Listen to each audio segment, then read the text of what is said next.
Hello, and welcome to the Thrive Mindset Podcast. I am so glad you are here with me. My name is Carrie Dahle, and I am your host. I am an entrepreneur, author, podcaster, manifester, and motivator. And I am on a mission to empower you to create the life of your dreams. If you are looking to up-level your life, relationships, finances, productivity, and success, you have come to the right place.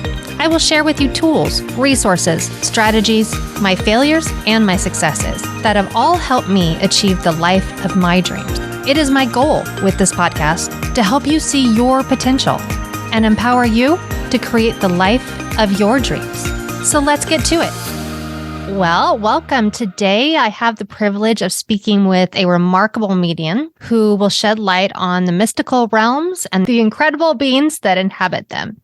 So grab your favorite beverage, find a cozy spot, and open your mind as we delve into the mysteries of the metaphysical. Our guest today is Rowan Foxx, an experienced medium known for their profound connection in the spirit world. She has helped countless individuals navigate their spiritual journeys, providing a guidance and insight from spirit guides and angels. Welcome to the show, Rowan. Thank you. I'm so happy to be here with you today, Carrie. Thank you for having me. I'm so excited. I mean, as we talked last week, just diving deeper into this is super exciting. I think so many people really have no idea about what anything outside of what they maybe consider traditional religion and gods and angels. So maybe we start with that. Maybe we should start with, what is a spirit guide? A spirit guide is someone that is here to help you on your journey through life. And it's very interesting that you ask that question in that way, because we have so many different guides that are here to help us. I mean, there is a guide for just about everything. So I'm going to start with what is the most familiar guide to most people. And most people in most religions know them as guardian angels. And in the Celtic tradition, we call them Anam Cara, our soul friend. And so the spirit guides, those are the spirit guides that are with us from when we take our first breath until we take our last breath. So those guides, we have a very specific soul contract with. So if you can imagine this, before we come down into this incarnation, we're up in the spirit realms, in the Akashic records, which, the Akashic records is so massive. We can talk about that forever and ever, but let's focus in on this one little part. And so this one little part is about before we come down here for our incarnation. We actually take our time based on where we are in our soul's journey, what lessons we've experienced, what experiences we need to have. I don't even like to call them lessons, because that just seems like, we're in school again and kind of has a heavy feel to it, because they really are just what we come down here to experience. I mean, we're learning all the time, of course, but when we're up in the Akashic records and we're working on our life maps, it's like a very exciting time. And so we work on these life maps on our own, deciding, what milestones we want to create. So we actually create our own destiny points down here. Then we conspire with that beautiful guide that I call them life path guides, because that's truly what they are. So they sit down with us. We go over with them everything we want to experience, all the destiny points, the people that we meet, the parents that we choose, the teachers that we have, all those influences, even, sometimes down to that barista that serves us our coffee every day, right? So these are pretty intricate life maps, but they also are very deep because they plan in different options. So if you miss a point, it can be rerouted. But your life path guide is the one that holds that blueprint and that walks by your side, the closest to you, kind of nudging you as you go along, like, hey, you might want to move in this direction. So the same being the whole time. So it's the same being from when we take our first breath to when we take our last. They're there at birth and they're there at our transition back into the soul realms. So this is probably the most important guide we have and the hardest working guide. I mean, soul path guides, it's like, I always want to say, when you get to the other side, please, buy your soul path guide a cup of coffee or a or something, because they've earned it and much more. And of course, their evolution is, kind of dependent upon how well they guide you. And so it's a very symbiotic relationship that we have. And what saddens me is most people don't have this beautiful relationship with their life guide. So that's something that I try to do in my practice, is to really connect people into getting to know their life guide and getting to work more closely, because that's the person that is going to be available to you at all times when you need them. So do you think that other people maybe would translate that, like, as they're saying that their guardian angel, that would be the parallel for them? Yeah. Okay. Yeah, my guardian angel. So, there's an awareness, cross-culturally, that there is this concept of a guardian angel, or somebody that's, got your back, somebody that's, watching you and watching over you. And it's absolutely 100% correct. And I personally don't know what I'd do without mine. Of course, in my life, it's like I need a whole army. So that's what I have, and that's what I've brought in. And we can go a little bit more into that if you'd like, because that's a very interesting, another interesting part of the spirit guide process is that there are different guides for us at different times. So we've got our beautiful life path guide who's standing there with our blueprint, right? And that life path guide is going to help to call in different guides as we need them. Once again, this has been either agreed upon or we're asking. Sometimes life down here gets so hard, so stressful, that we have to ask for help. They can't just jump in and say, oh yeah, looks like they need a little help. I mean, sometimes they can, if it's totally something that's not supposed to happen, like you're about to get hit by a bus or something, and that's just clearly somehow you've ended up in that situation, they can jump in. And that's when we see that deeper angelic intervention. But for the most part, they have to let you experience your life down here, because we have this funky little thing called free will. And that can even with the plan.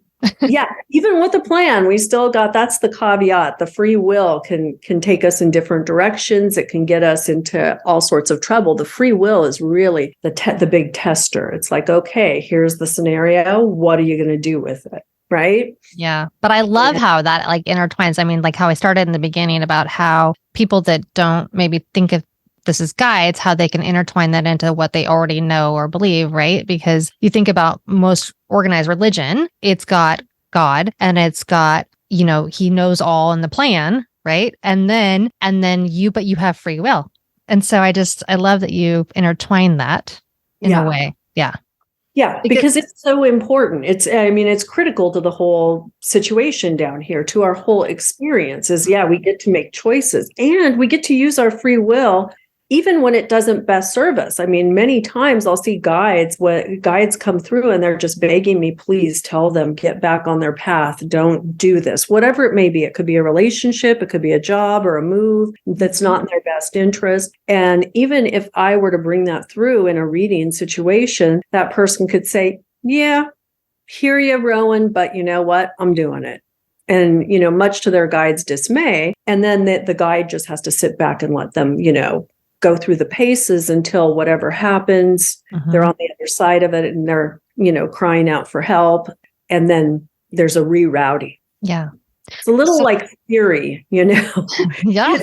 You miss your turn and you can, Siri reroutes you. And it's so funny because I laughed when that first, all this GPS tracking first, I'm like, oh my God, this is like what our spirit guides do for us on a grander scale. It's like they just keep rerouting us until we finally get to our destination. I love that. That's a great word picture for how that looks. That's awesome. So what other kinds of guides? You started to go down there and I interrupted you, I think. Right. So we have other kinds of guides. Like I said, there's a guide for everything. And as much as I hate to admit this, I'm going to, because it's okay. I call on guides to find parking places because I'm a little bit lazy sometimes. And I call on the parking angels or parking guides, and they come through for me all the time and get me at least, within reason. So, and that just brings me back to the fact that there are guides for everything. So there's no job too small. And this is what they're there to do.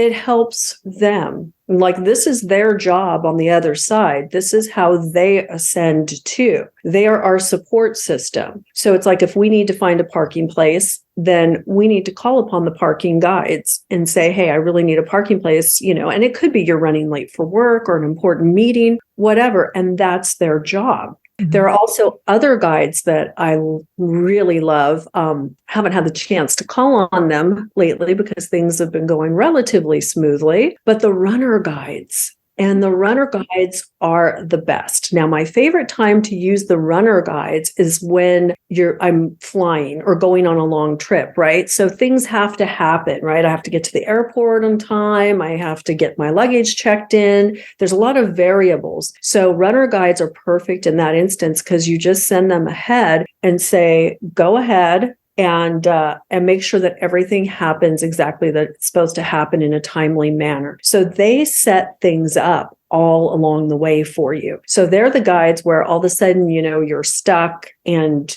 you have to take a bus to another outlying terminal and that bus is late. And they're the ones that when you call on your runner guides, but you got to call on them ahead of time. So before calling on them, you'll notice things just work smoothly, start lining up for you. Yeah. Yeah. So you've mentioned this now a couple of times, calling on or connecting with or communicating with, I guess is another way. How do you do that? Just mentally. I do it just telepathically, just in my head, call upon them and ask them to be present. There are other ways you can call upon them. You could create a specific trigger, like putting two fingers together, calls on your, runner guides or, and actually that's a good one for emergencies. So if you find yourself in an emergency situation or you're kind of all of a sudden you're in a different town and you've stumbled into a bad neighborhood and you're a little concerned, that's a good time to have a trigger prepared, which could be just putting two fingers together. The most famous one that we all know is, most of us have seen Bewitched and Samantha's twitching of her nose. That's actually a trigger. So anything like that, but something that you wouldn't use all the time, I would say. And also something that is not very flamboyant, because when you're in that situation, you're not going to want to be flailing your arms around, making all of this, drawing a lot of attention to yourself, right?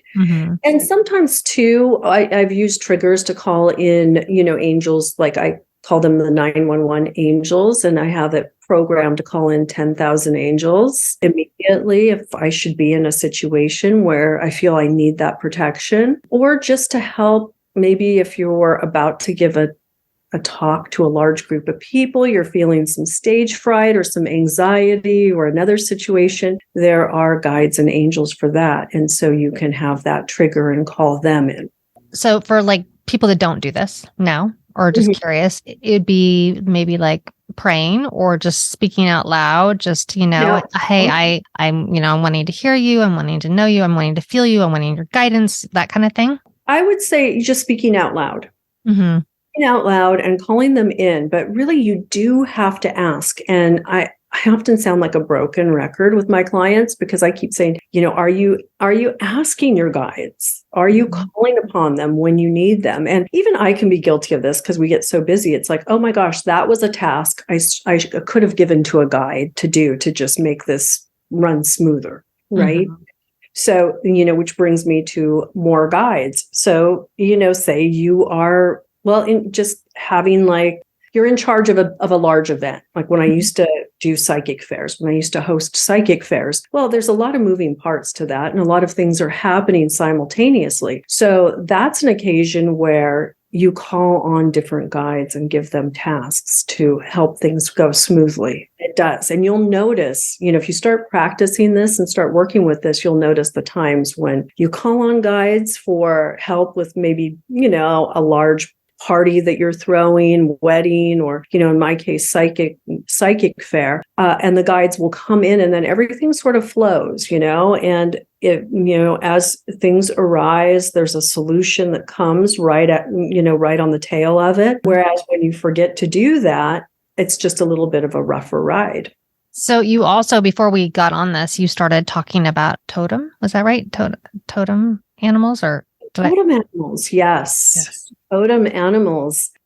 And I love working with the medicine of spirit animals. It's just so beautiful. So totem animals are basically, it's another form of guides, but they're in animal form. And those guides can show up to help us. They bring whatever guide it is, they bring their medicine to us, right? And so if it's like a deer, for example, could bring that gracefulness and that gentleness and that peace and comfort into our lives when we need it. Are you sure? You live in Ashland, right? I mean, we do have deer chase us. I'm sorry. Carrie, that's a good point, because I remember when they had a town meeting about that, the angry deer, and I just completely laughed. But walking through Lithia Park, I did get some really like dirty looks from some deer, and I was like, this is interesting, because usually that's not my thing. The deer, we're good, right? But yeah, so unless you're in Ashland where the deer are elitist and angry, and well, once again, we can go a little bit deeper into that with the deer and their relationship to nature and their relationship to the realm of fairy. Okay. And so in that relationship, they're really, kind of holding that boundary of the in-between, right? And holding that boundary of the forest. And so in some sense, when people walk through the woods and they are loud and abrasive and, maybe even some people littering, I hate to say it, but it does happen, or just plain old being disrespectful. Well, that's what you get with the deer, and they're getting that back at them because they are the guardians of the forest. They're the guardians of that threshold space versus, someone who's coming through being really respectful, maybe even leaving an offering for the nature spirits, being quiet, also just being grateful. So it's kind of like how you enter. So if you're going to enter in an angry, abrupt kind of way, you're going to get that response from nature. Yeah. And, even the deer, who are pretty kind and compassionate and gentle. But that being said, getting back to like totem animals, I know there's just so many things we can spiral off on here. Getting back to totem animals. So the way a totem animal shows up in your life is usually they just appear. They just show up for like all of a sudden you start seeing whatever the animal is. Maybe it's a hummingbird, right? So you start seeing hummingbirds everywhere. You're seeing them in nature. Then you're seeing them on coffee mugs when you're at the store or, shopping, or T-shirts or whatever, or on TV or social media. Hummingbirds start coming up for you, right? And so that would be a time to go a little bit deeper and say, okay, for some reason, the hummingbird is appearing to me at this time. And it may just be for a short burst of time, just kind of bringing in that beautiful energy with the hummingbird. It would be that kind of new hope, good luck, good fortune coming into your life. And so the hummingbird may just be delivering that message. So it's a very short-term guide, but it's coming through for you. Or it may be a guide that is going to walk with you for quite some time. And so in my case, we all know Rowan Foxx, and people ask, okay, how did you, become Rowan Foxx? And I didn't just choose these names willy-nilly or say, wow, that sounds cool. They were both given to me. So Rowan was given to me during an initiatory period, once again, from a guide on the inner plane. And there was one morning in, gosh, it's been years now. I can't even remember what year it was. But as I was, waking up and coming out of sleep, I had this vision of a red fox. And the fox looked at me and once again sent me the telepathic message, I'm going to be walking with you for a while. So the fox has literally been with me for years now. And as you go deeper into working with guides, you start to develop more of a relationship, and you also start that, they communicate with you. So you start to learn more about them and why they're appearing in your life.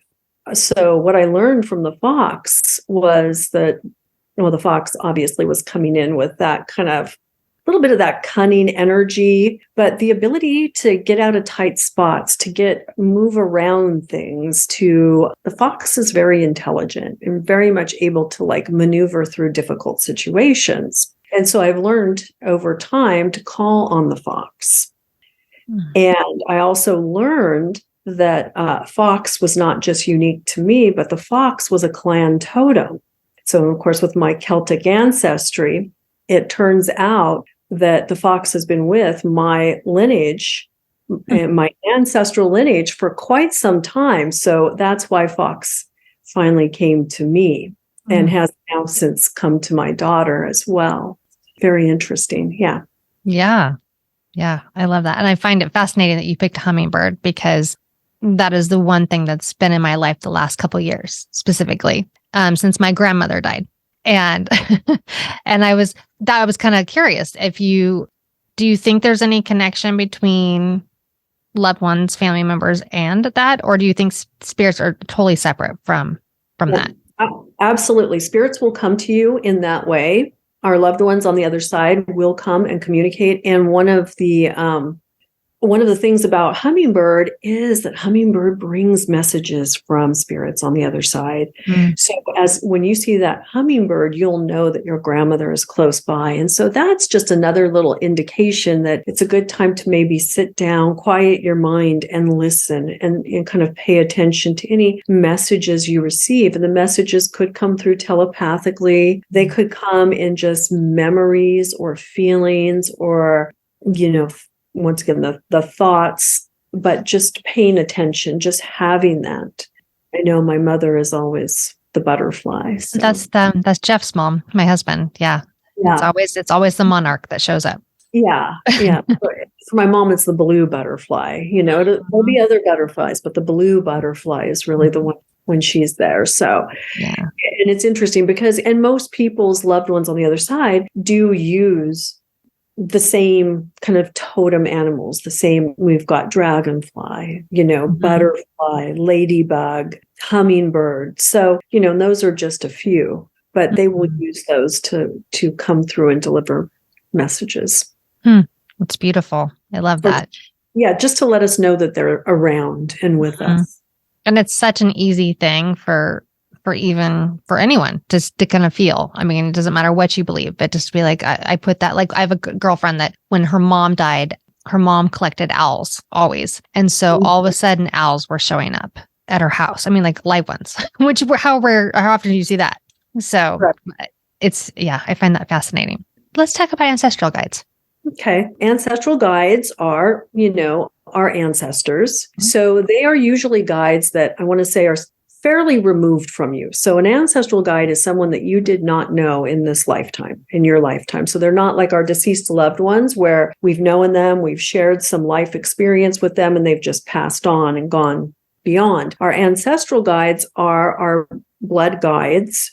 Usually it's about 7 generations, not always, but there may be guides that or stories, family stories that you've heard about, great grandpa, something along those lines. And it could even be like aunts and uncles, great aunts and uncles and things like that. The thing of it is it's in our ancestral lineage, and we're connected to them. With our ancestral guides, we're really connected. There is a blood link with them, and we're in the same soul group. Okay, so we're moving through lifetimes with these people. And it's not just being in a soul group, doesn't necessarily mean you always have to be blood linked to people, but with ancestral guides, you are. So oftentimes that soul guide that we first started talking about, that guardian angel, that is going to be an ancestral guide. Not always, but most of the time, that spirit is going to be an ancestral guide. If not an ancestral guide, it is someone that you've shared a past life with, you are in the same soul group with. So there's a deeper connection. And that's why you're doing the work together. So there's this very deep connection. So ancestral guides are those guides, those ones that have gone before. And I love to talk about ancestral guides in terms of ancestral altars and also in terms of how we can heal with our ancestral guides, because that's a real important aspect of it, is that because we share that blood, the DNA, blood and bone, really. And what is stored in our blood and bone are things that our ancestors went through as well. So you may find a family trait, like say in my family, well, it's the second sight, right? So that's an ancestral thing. And it flows through most of the members of, my family, my sister definitely, and my daughter, my niece, and then out into cousins and second cousins and things like that. Not everyone, but just about everyone. So that's one of those gifts, you would say, that sometimes it's a gift, most of the times actually, but sometimes it can be a hindrance. But that's what you can get through your ancestry. But you can also get those deficits, right? Maybe anxiety.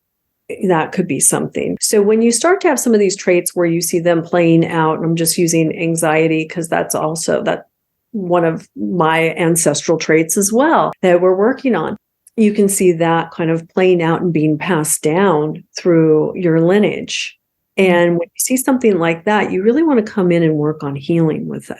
And so the way to do that is to work with the ancestor of origin. In other words, the person who first experienced that, where it was created, where it got locked into the DNA pattern that continued through the lineage. And when we go back to that ancestor of origin, you get that, and we do this in hypnosis.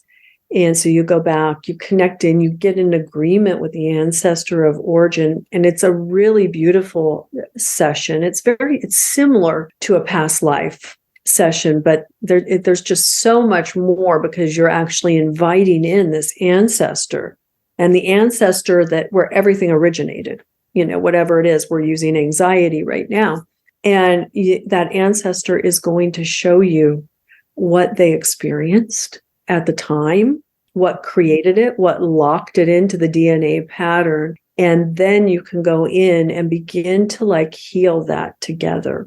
And it really is about releasing and having the ancestor help to reimagine a different outcome. And that begins to untangle, whatever it is. That's beautiful.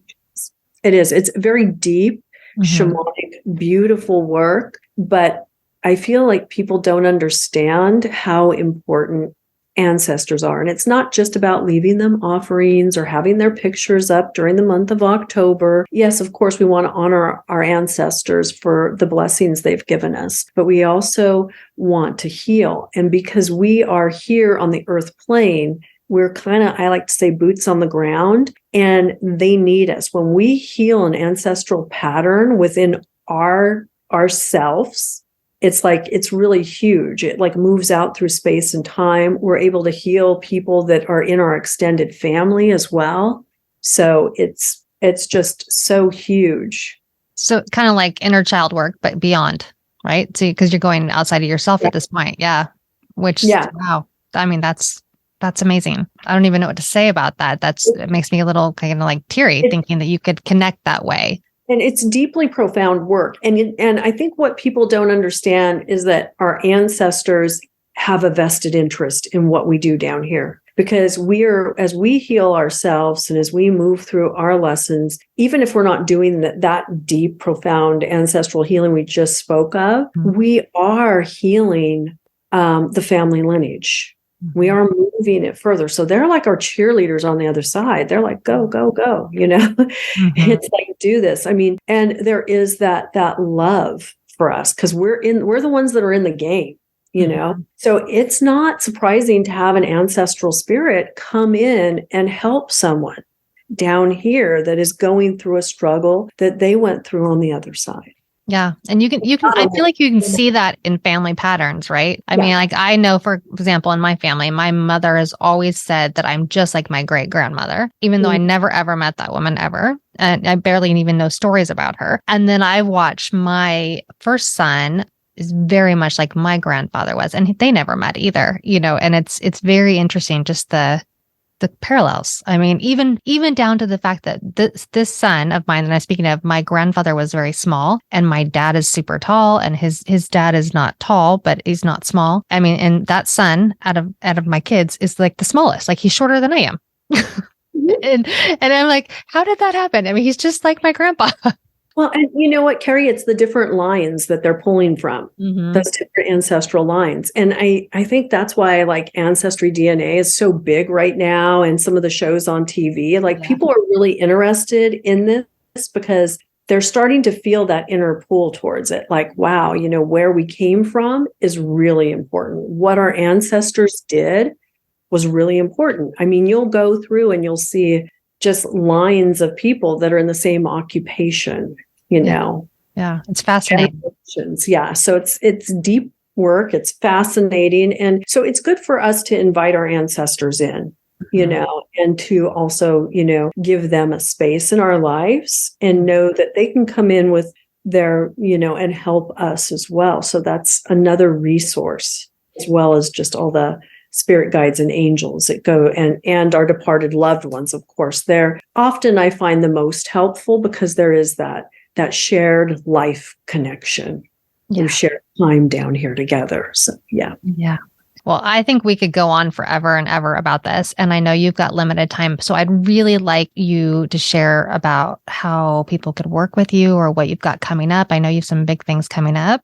Absolutely. Yeah. So people can work with me. I still do readings. Right now, I'm getting more into teaching classes on, a bunch of different topics. We're segueing into the Rowan Foxx Magic School, which is, we're going to cover all sorts of things already. Tarot classes coming up, past life regression. There's going to be, probably not till November, but there will be a class on ancestors and the ancestor healing. And along with just a bunch of other classes, I also have doing 21 days to the new you, which is transformation through weight loss, because so many of my clients right now are struggling a little bit with weight loss, which, once again, ancestral connection, because a lot of our ancestors were starving in Europe and, in various other places in the world at one time. So, that's another thing that's been locked into a lot of people's DNA.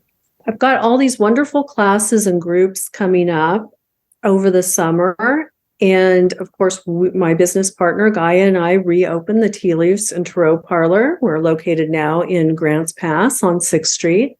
And we have everything you need for your magical needs. We have beautiful candles and spell kits and incense and just a whole treasure trove of things, right? And of course, we're doing readings.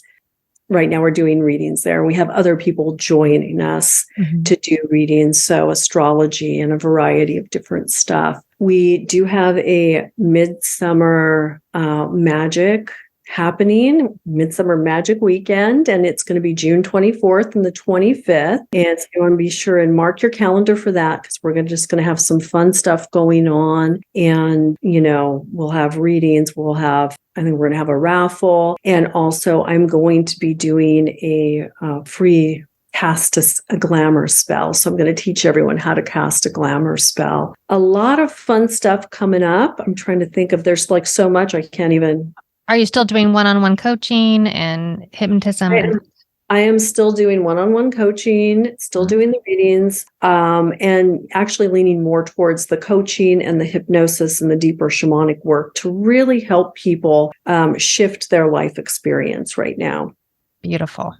I love that. Well, I will share all of your links and all of your information on this so people know where to find you. I hope they reach out, because there's so much, right? I mean, like I told you last week, I'm still working on growing and learning all this. And you were the right person to talk to about everything. So thank you. Thank you for having me. It's been a pleasure to be on today. And yeah, just encourage people just to reach out and just to kind of keep up, sign up for my newsletter, because that's where I put out what's coming next. And there's a lot of good stuff. That's awesome. Well, I am so excited to have had Rowan Foxx on today. She's great. She's a great mentor. She's a great guide. She's a great help. And she is full of so much information and wisdom. So I hope that you check her out and do sign up for her newsletter, because it is full of just fun things and also any events and stuff she has going on. So worth a check out for sure. And those of you in Southern Oregon, go check out her new shop. I have not been yet, but I plan on hitting it soon.